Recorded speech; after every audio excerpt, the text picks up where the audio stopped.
जय भीम। नमो साथियों। जय मंगल गाथा में एक गाथा है। कत्वान कठमुदरंग इव गभीनिया चिंचाय दुष्टवचनं जनकाय मध्ये संतेन सोम विधिना जित्वा मुनिंदो तंग तेजसा भवतु ते जय मंगलानि। कहानी इस प्रकार है कि एक चिंचा नाम की महिला अपने पेट पर जो है कपड़ा बांधकर और जहाँ पर भगवान बुद्ध देशना कर रहे थे वहाँ पर आ पहुँची। और वहाँ पर बहुत प्रतिष्ठित लोग भी विराजमान थे। राजा और व्यापारी, आम लोग, सभी लोग जो वहाँ पर विराजमान थे। और उनके बीच में अपने पेट को दिखाते हुए बोली कि ये बुद्ध इस बच्चे का बाप है जो मेरे पेट में पल रहा है। और यहाँ पर इतने प्रतिष्ठित लोग हैं, इतने धनाढ़ लोग हैं, तो इस बच्चे की देखरेख के लिए मेरी व्यवस्था क्यों नहीं करते हो। तो साथियों, ये जो है एक आरोप भगवान बुद्ध के ऊपर लगा, जहाँ भगवान बुद्ध की प्रतिष्ठा दांव पर थी। भगवान बुद्ध की प्रतिष्ठा ही नहीं बल्कि भगवान बुद्ध का बुद्धत्व दांव पर था। बुद्धत्व जिसको बड़ी कठिन तपस्या से उन्होंने जो हासिल किया, बड़ी मुश्किल से, आपने सुना ही है कि 29 वर्ष की अवस्था में उन्होंने गृह त्याग किया और 6 वर्ष तक भटकने के बाद 35 वर्ष की अवस्था में उन्हें ज्ञान प्राप्त हुआ। तो इसलिए साथियों, ये जो बुद्धत्व था ये खतरे में कैसे था, इसको समझने वाली बात है। बुद्धत्व खतरे में इसलिए था क्योंकि बुद्धत्व के गुण होते हैं कि बुद्धत्व प्राप्त व्यक्ति जो है कभी भी लोक धर्मों से कंपित नहीं होता। उसके सामने कितनी भी विकट परिस्थितियां आ जाएं, उसका चित्त जो है कंपित नहीं होता। वो बिल्कुल भी जो उसने प्राप्त किया है उसी पर आधारित होता है। उदाहरण के लिए, कोई भी व्यक्ति जब अरहत्व को प्राप्त कर लेता है तो उसके शरीर पर जो है 4 बातें अंकित हो जाती हैं, जिन्हें हम ब्रह्म विहार कहते हैं। इसमें करुणा, मुदिता, मैत्री और उपेक्षा, ये जो 4 बातें जो हैं उसके शरीर पर जो है परिलक्षित होने लगती हैं। और यही बातें जो हैं किसी भी व्यक्ति के अरहत्व प्राप्त करने की निशानी है। तो साथियों, इसी प्रकार से जो है अब बुद्ध को अरहत्व प्राप्त हुआ या नहीं हुआ, और अरहत्व के बाद उनको बुद्धत्व प्राप्त हुआ या नहीं हुआ। अब यहाँ पर अगर बुद्ध जो है उनका चित्त अगर कंपित हुआ था और उसमें जो है वो उसको डांटने लगते, उसके ऊपर गुस्सा करने लगते, तो इसका मतलब यही होता कि जो बुद्ध अभी तक दूसरों को बता रहे थे, सिखा रहे थे, वो जो है बुद्ध का जो धम्म है वो सब जो है मिट्टी में मिल जाता। लेकिन यहाँ पर जो है भगवान बुद्ध ने क्या कहा? भगवान बुद्ध ने कहा कि हे बहन, ये जो सच्चाई है इसको या तो तू जानती है या मैं जानता हूँ। बस इतना कहते ही वो जो सत्य है जब भगवान बुद्ध के मुख से निकला तो उससे जो है चिंचा का चित्त जो है कंपित हो गया और उसके कारण जो है वो हिल उठी और उसका जो गठरा था, पोटली थी, जो भी उसने बांध के लाई थी, वो वहीं पर निकल गई और उसकी पोल वहीं खुल गई। ये कहानी है।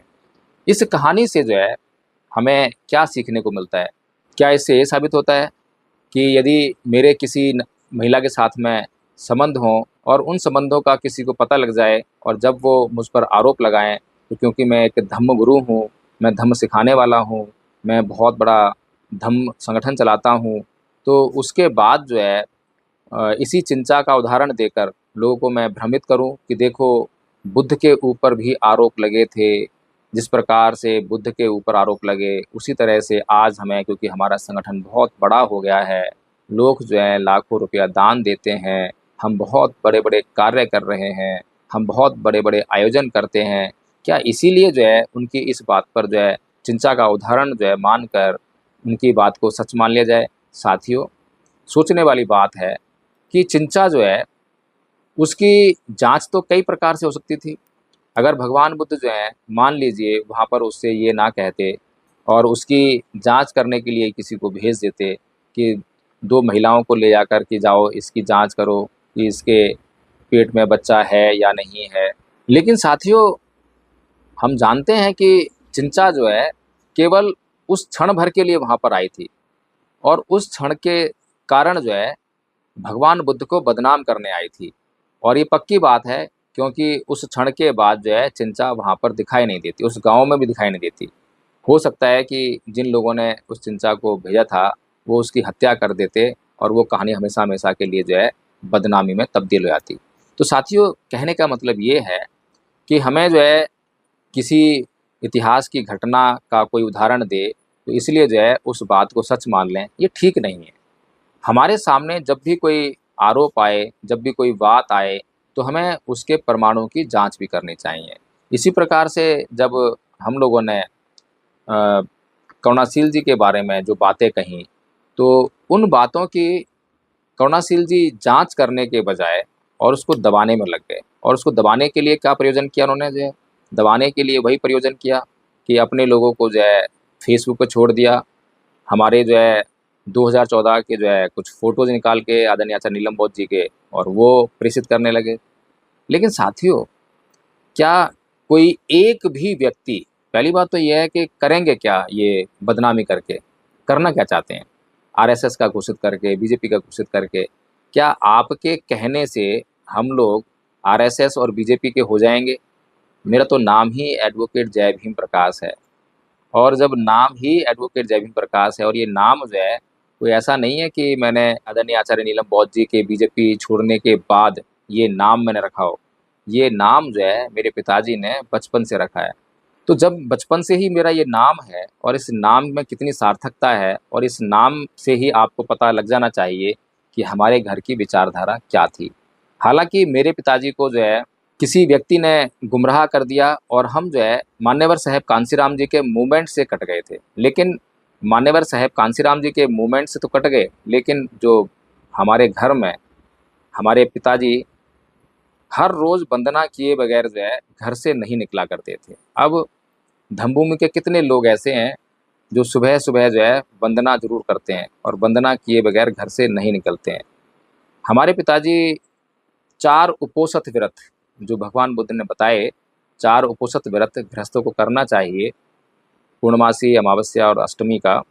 तो वो जो है करते थे और रोज़ की जो वंदना होती थी 15-20 मिनट की होती थी, लेकिन जिस दिन उपोषित होता था, उस दिन पौना घंटे वंदना करते थे। और पूरे जो कर्मकांड होना चाहिए, यानी कि लोटा, लोटे में पानी, उसमें पीपल के पत्ते, वो सब जो है रख कर अगरबत्ती, धूपबत्ती, मोमबत्ती हर तरह से करते थे। बताइए, विचारधारा क्या बदली जा सकती है? और हमारे पिताजी जो है बौद्ध कैसे बने, इसके पीछे भी कहानी है। क्योंकि हिंदू धर्म को छोड़कर बौद्ध बने हैं और बौद्ध कोई ऐसे नहीं, वो एक कट्टर बौद्ध थे, जिसे कट्टरता की संज्ञा दी जा सकती है। क्योंकि कहानी इस प्रकार है कि हमारे पिताजी के ऊपर कोई संकट आया होगा, तो पहले हनुमान भक्त थे, हनुमान जी का हनुमान चालीसा खूब बोला उन्होंने, खूब उसका वाचन किया, लेकिन वो संकट दूर नहीं हुआ। तो शादी होने के बाद जो है, जब वो अपने ससुराल गए यानी मेरे ननिहाल, तो वहाँ पर एक बुद्ध विहार था, उसमें एक भंते जी थे जो जिनकी आँखें नहीं थीं, तो उनको वो अंधे भंते कहकर जो पुकारा करते थे, हमें भी अंधे भंते ही याद है। तो उनके पास गए और उनसे बोले कि भंते जी ये बताओ कि मेरे ऊपर जो है संकट आया और मैंने खूब हनुमान चालीसा का पाठ किया, लेकिन मेरा संकट दूर नहीं हुआ। तो भंते जी बहुत हँसे कि अरे पागल! तू भी मतलब जो है कैसी बातें कर रहा है। तो उसके बाद जो है भंते जी ने हमारे पिताजी को बाबा साहेब और बुद्ध वो सब समझा दिया। और वो दिन था और उसके बाद जो है हमारे पिताजी ने मुड़कर पीछे नहीं देखा। और उसके बाद कितना अध्ययन था हमारे पिताजी का, कितना लिटरेचर उनको याद था, मुझे तो कुछ भी याद नहीं है जो उनको याद था। लेकिन साथियों, जो लोग हैं, लोग तो कहेंगे ही, बातें करेंगे। क्या करुणाशील राहुल जी की भी ऐसी कोई कहानी है क्या? क्या करुणाशील राहुल जी जो अभी हरकतें कर रहे हैं, उससे तो उन्हें साफ-साफ ये घोषित करने में कोई आपत्ति नहीं हो सकती है, क्योंकि हम लोग धम्म का बिल्कुल विशुद्ध रूप से काम कर रहे हैं। लोगों को धम्म का अध्ययन करके धम्म बता रहे हैं। लेकिन करुणाशील राहुल जी तो लोगों को धोखा दे रहे हैं। ये तो साफ हो गया, ज़ाहिर है। 2007 में उपसंपदा होती है, 2014 में वीआरएस लेते हैं। 7 साल तक तो या तो लोगों को धोखा दिया या फिर जो सरकार को धोखा दिया। ये तो साफ ज़ाहिर है, स्पष्ट है, प्रमाणित है। फिर एक धोखा और कि इन्होंने जो है चीवर लेने से पहले, उपसंपदा से पहले कोई श्रामणेर प्रशिक्षण नहीं लिया, श्रामणेर बने ही नहीं, तो फिर त्रिपिटक तो पढ़ा ही नहीं। तो त्रिपिटक पढ़ा नहीं तो धम्म का अध्ययन कहाँ से हुआ? धम्म का अध्ययन नहीं हुआ तो तर्क पे आधारित जो भी बातें समझ में आती हैं, वही इनके लिए धम्म हो गया, उसी की देशना हो गई। वही 5 शील, अष्टांगिक मार्ग, 4 आर्य सत्य। 4 आर्य सत्य को भी ठीक से पहचाना नहीं, समझा नहीं। 4 आर्य सत्य बस दुःख का कारण है, दुःख का निवारण है और उसका एक मार्ग है, बस 4 आर्य सत्य हो गए। आर्य अष्टांगिक मार्ग में उसको भी नहीं समझा कि आर्य अष्टांगिक मार्ग की कितनी गहराइयाँ हैं, चित्त से इसका कितना संबंध है, चित्त क्या है, चित्त प्रवृत्तियाँ क्या हैं। 8 बातें जो हैं क्या है, सम्यक दृष्टि। सम्यक दृष्टि के बारे में क्या समझाते हैं आपको समझ लेना, लेकिन सम्यक दृष्टि में क्या बाधा होती है, चित्त की उसमें क्या भूमिका होती है, किस प्रकार से उसको दूर करते हैं। लेकिन ये क्या समझाएंगे सम्यक दृष्टि के बारे में, जब इनके लोग जो हैं झूठ बोल रहे हैं, गालियाँ दे रहे हैं और खूब क्रोध कर रहे हैं, लेकिन एक बार भी जो है उनको नहीं कहा है कि तुम क्रोध मत करो, तुम गालियाँ मत दो, ये धर्म के विरुद्ध है। तो सम्यक दृष्टि कहाँ है, आर्य अष्टांगिक मार्ग है कहाँ? कुछ भी नहीं है, कोई अध्ययन नहीं है, केवल लोगों को बेवकूफ़ बनाने का एक प्रयोजन है।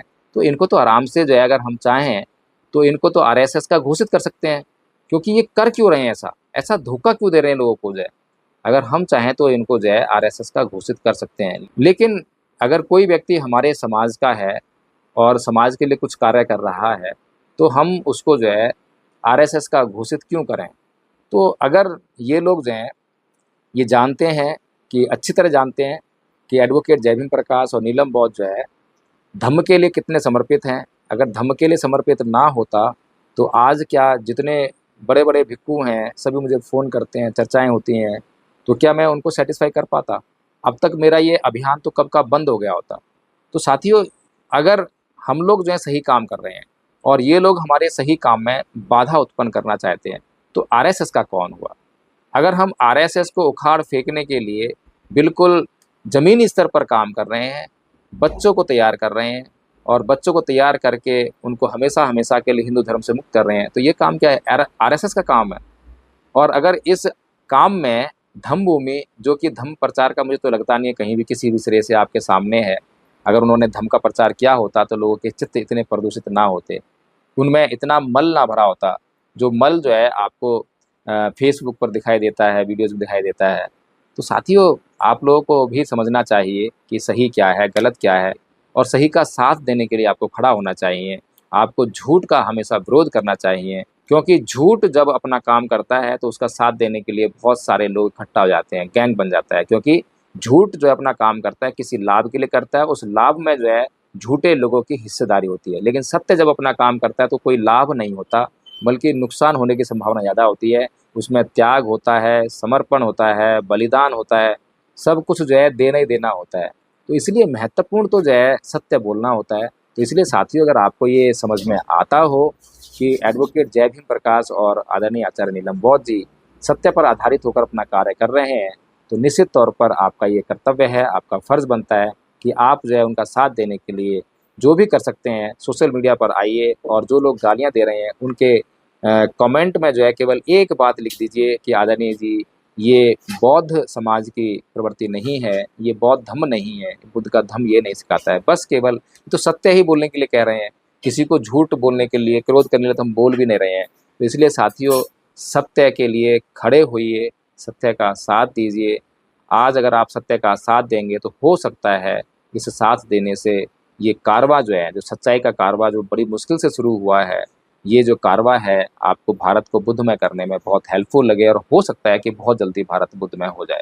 तो साथियों, अगर आपको मेरी बात अच्छी लगी हो, समझ में आई हो, तो इस वीडियो को लाइक करें, कमेंट करके मुझे ज़रूर बताएं और इसको शेयर ज़रूर करें। जय भीम, नमो बुद्धाय।